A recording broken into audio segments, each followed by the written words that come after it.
उठ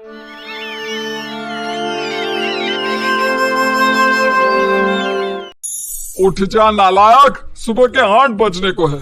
तुझे एग्जाम नहीं देना क्या? थोड़ी देर और सोने दीजिए ना पापा। तू उठता या फिर मैं तेरे ऊपर पानी फेंकूं? रोज गधों की तरह सोता रहता है, पेपर की कोई टेंशन ही नहीं है। और एक हमारा समय था जब हम पेपर में फेल होने के डर से रात भर पढ़ा करते थे, सो ही नहीं पाते थे। तो क्या आप उसका बदला मुझसे लेंगे?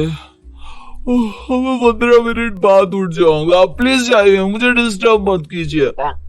इतना कहकर रौनक रजाई ढककर फिर से सो जाता है। तू ऐसा नहीं मानेगा, रुक मैं अभी पानी लेकर आता हूँ। बस फिर क्या था, इतना कहकर वो भागते हुए बाथरूम में जाते हैं और पानी की एक बड़ी सी बाल्टी लाकर रौनक के ऊपर फेंक देते हैं। पानी पड़ते ही रौनक झट से उठ जाता है। ये आपने क्या किया पापा? अब तू उठेगा नहीं तो यही करना पड़ेगा ना। वैसे थैंक्स डैड, आपके कारण ना अब मुझे नहाने की भी जरूरत नहीं पड़ेगी। चलिए अब आप माँ से बोलकर मेरे कपड़े निकलवा दीजिए, तब तक मैं ब्रश कर लेता हूँ। वैसे कल ना आप एक काम और करना, नहलाने के साथ साथ मुझे ब्रश भी करवा देना। ये ब्रश करने में ना मुझे बहुत आलस आता है। रौनक की बातों से अरविंद का मुंह खुला का खुला रह जाता है। वो अपनी पत्नी कमला के पास जाता है और रौनक की हरकतों के बारे में बताता है, जिसे सुन उसकी पत्नी हंसने लगती है। तुम अपने बेटे को समझाने के बजाय हंस रही हो। रौनक बच्चा है, धीरे धीरे सुधर जाएगा, आप क्यों उसके पीछे पड़े रहते हो? अभी नहीं सुधरेगा तो कब सुधरेगा? 10वीं क्लास में है रौनक, वो अब कोई बच्चा नहीं रहा। अरविंद की इतना बोलते ही वहां रौनक भी आ जाता है। क्या डैड, मैंने आपको एक काम दिया था, वो भी नहीं हुआ आपसे। अरे क्या हुआ बेटा? माँ, मैंने डैड से बोला था कि वो आपको बोलकर मेरे स्कूल की यूनिफॉर्म निकाल दे, लेकिन मेरे पीछे पड़ने के अलावा इनसे एक काम ढंग से नहीं होता। देख रही हो कमला, देख रही हो अपने लाडले को? अरे आप चुप रहिए जी। चलो बेटा, मैं तुम्हें कपड़े निकाल कर दे देती हूँ बस। ऐसे ही साल पर साल बीतते जाते हैं, लेकिन रौनक के रवैये में कोई बदलाव नहीं आता। वो पहले से भी ज्यादा आलसी और पूरी तरह अपने माता पिता पर निर्भर हो जाता है। 2 साल बाद पता नहीं कहाँ गायब रहता है पूरे दिन, अब तक तो आ जाना चाहिए था। अरे आप इतनी फिक्र क्यों कर रहे हो उसकी? दोस्तों के साथ खेल रहा होगा, आ जाएगा अभी। ये कोई टाइम है खेलने का? 10 बजने वाले हैं, इतनी रात में कौन खेलता है? कमला कुछ कहती उससे पहले ही रौनक वहां आ जाता है। मम्मी जल्दी से खाना लगा दो, बहुत भूख लग रही है। तुम्हें तब तक खाना नहीं मिलेगा जब तक तुम बता नहीं देते कि इतनी रात गए कहां से आ रहे हो। ओ प्लीज डैड, अब आप एसी पे प्रद्युमन बनकर मेरे सर पर बंदूक लेकर मत बैठ जाना। अपनी फालतू की बकवास बंद कर और बता कहां से आ रहा है। माँ अब समझाइए ना डैड को। बता देना बेटा, इनको भी तसल्ली हो जाएगी। आप बोल रही हैं तो बता देता हूँ, मैं दोस्तों के साथ मूवी देखने गया था, इसलिए देर हो गई। तो इन सब चीजों में मेरे पैसे उड़ाता है। कभी 1 रुपया कमाने के बारे में सोचा है तूने? जब देखो हवा की तरह पैसे उड़ाता रहता है। माँ अब आप इन्हें चुप करा दीजिए, वरना ना मुझे गुस्सा आ जाएगा। अच्छा क्या कर लेगा? बता ना क्या कर लेगा तू? वैसे बात तो ठीक ही है, मैं कर ही क्या सकता हूँ, पैसे तो फिर भी मैं आपसे ही मांगूंगा ना। चलिए अब ये सब बात छोड़िए और मम्मी मेरे लिए खाना लगा दीजिए। अभी लगा देती हूँ बेटा। मैं बता रहा हूँ कमला, एक दिन ये ऐसे ही बिगड़ जाएगा। उफ़ो, आप क्यों इतना पीछे पड़े रहते हो मेरे बच्चे के? बात की बात में देखेंगे, अभी आप शांति से उसे खाना खाने देंगे? अगले दिन। डैडी मुझे 10,000 रुपए चाहिए। हाँ? अब इतने पैसे क्यों चाहिए तुझे? डैड आप बिना सवाल किए कभी पैसे नहीं दे सकते क्या? जब तक तू बताएगा नहीं तुझे पैसे भी नहीं मिलेंगे। अरे अब आप अपने बेटे को पैसे भी नहीं दे सकते? नालायक, तेरी उम्र के लोग नौकरी करते हैं और एक तू है जो नौकरी करने का नाम ही नहीं लेता कभी। आप लोगों के होते हुए भला मैं नौकरी क्यों करूं? अरे हम कब तक पैसे देंगे तुझे? तुझे भी तो अपने पैरों पर खड़ा होना होगा ना। कौन सा उधार के पैरों पर खड़ा हूं? अपने ही तो पैरों पर खड़ा हूं मैं। इसी तरह रौनक दिन प्रतिदिन लापरवाह होता जाता है।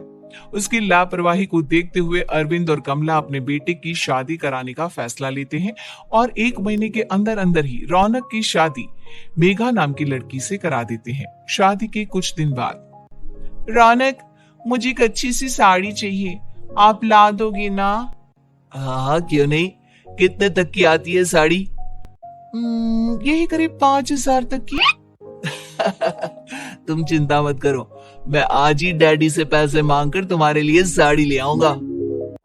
आप कब तक ऐसे ही अपने पापा से पैसे मांगते रहेंगे? कोई अच्छी सी नौकरी क्यों नहीं कर लेते आप? अरे डैड के होते हुए मुझे नौकरी करने की जरूरत ही क्या है? पर आप ऐसे कब तक उनसे पैसे मांगते रहेंगे? कुछ आपको अपने दम पर भी तो करना होगा ना। अब तुम भी बाकी लोगों की तरह मुझे ज्ञान देना शुरू मत कर देना। साड़ी चाहिए ना तुम्हें, मिल जाएगी बस। इतना कहकर रौनक अपने पिता से पैसे मांगने चला जाता है। डैडी, मुझे 5,000 रुपया चाहिए। अब 5,000 क्यों चाहिए तुझे? वो मेघा को साड़ी चाहिए थी। अरविंद आगे बिना कुछ कहे चुपचाप उसे पैसे निकाल कर दे देता है। कुछ दिन बाद, तुम्हें नहीं लगता कमला, रौनक हम पर पहले से भी ज्यादा डिपेंड हो गया है? मुझे तो अब उसके भविष्य की चिंता होने लगी है।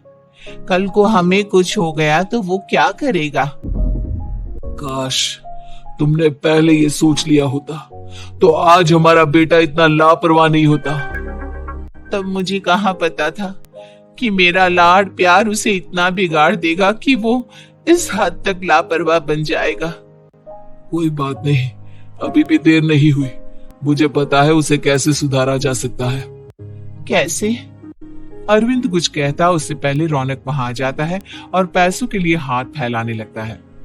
डैड, मैं और मेघा बाहर घूमने जाना चाहते हैं। अरे वाह, ये आज सूरज कहां से निकला है? Dad please.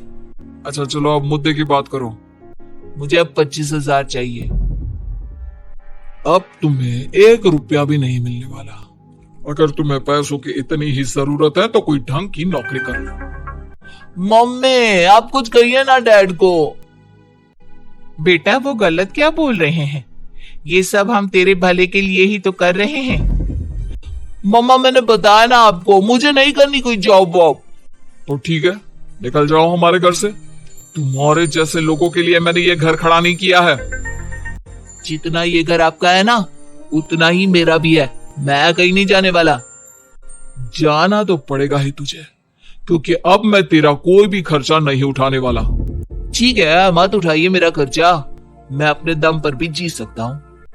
तो बेशर्मों की तरह अब तक यहाँ क्यों खड़ा है? अपना सामान ले और निकल जाए यहाँ से। रौनक पैर पटकते हुए वहां से चला जाता है। घर से निकालना जरूरी है क्या उसे? बिना पैसों के कौन रखेगा उसे किराए पर? अगर उसका भविष्य सुधारना है तो हमें अपने दिल पर पत्थर रखकर ये कदम उठाना ही होगा। दोनों बात कर रहे होते हैं कि रौनक अपनी पत्नी के साथ एक बड़ा सा बैग लेकर घर से निकल जाता है, लेकिन घर से बाहर उसे कोई भी मुफ्त में अपने घर किराए पर नहीं रखता। अंत में थक हार कर वो फिर से अपने घर चला जाता है। क्या हुआ? थोड़ी देर पहले तो दहाड़ते हुए घर से निकला था, अब क्या हुआ? नहीं रखा ना किसी ने तुझे किराए पर? डैड प्लीज, मैं कुछ दिनों में कोई अच्छी सी नौकरी शुरू कर दूंगा। आप तब तक तो हमें रख लीजिए प्लीज। सुबह से रात हो चुकी है लेकिन कोई हमें रखने को राजी नहीं है। अब आप ही बताइए, इतनी रात को मैं मेघा को लेकर कहाँ जाऊंगा? ठीक है ठीक है, बहू की वजह से मैं तुझे घर पर रख रहा हूँ, लेकिन तू इस घर में एक बेटे की नहीं बल्कि एक किराएदार की हैसियत से रहेगा। 3 महीने है तेरे पास। इन 3 महीनों के अंदर अंदर मुझे तेरी पहली तनख्वाह हाथ में चाहिए, समझ गया? पक्का डैड, इन 3 महीनों के अंदर अंदर तो कोई बढ़िया सी नौकरी ढूंढ ही लूंगा मैं। ऐसे ही धीरे धीरे समय बीतने लगता है और अरविंद के दिए 3 महीनों में से 2 महीने बीत चुके होते हैं। पापा जी ने हमें 3 महीने दिए थे, जिसमें से 2 महीने तो बीत चुके हैं। अब ये आखिरी महीना बचा है।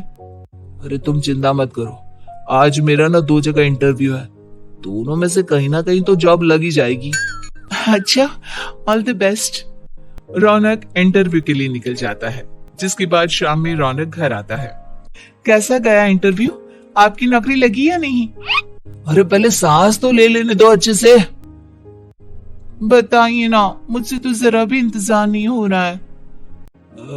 वो दरअसल बात यह है कि मेरी नौकरी तो लग चुकी है, लेकिन पैसे बहुत कम है। कितने पैसे हैं? 15,000। इतने में अरविंद और कमला मिठाई का डिब्बा लेकर आ जाते हैं। बधाई हो बेटा। हम जानते थे तेरी जॉब जरूर लगेगी। लेकिन मेरी सैलरी बहुत कम है मम्मा। कम है तो क्या हुआ, धीरे धीरे बढ़ जाएगी। हाँ बेटा, हम तो बस चाहते थे कि तू अपने पैरों पर खड़ा हो जाए। मतलब अब आप मुझे घर से नहीं निकालेंगे? नहीं, ये सब हमने तुझे जिम्मेदार इंसान बनाने के लिए किया था। Thank you mummy papa. अगर आप दोनों ऐसा नहीं करते तो मुझे कभी अपनी जिम्मेदारियों का एहसास तक नहीं होता।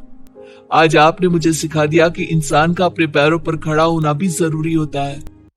इतना कहकर रौनक झट से अपने माता पिता के गले लग जाता है और अपनी कमाई की पहली तनख्वाह वो अपने माता पिता के हाथ में सौंपता है।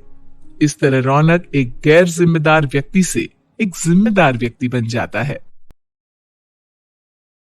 वीडियो को लाइक करें और ऐसी ही मजेदार कहानियाँ सुनने के लिए चैनल को सब्सक्राइब करें। धन्यवाद।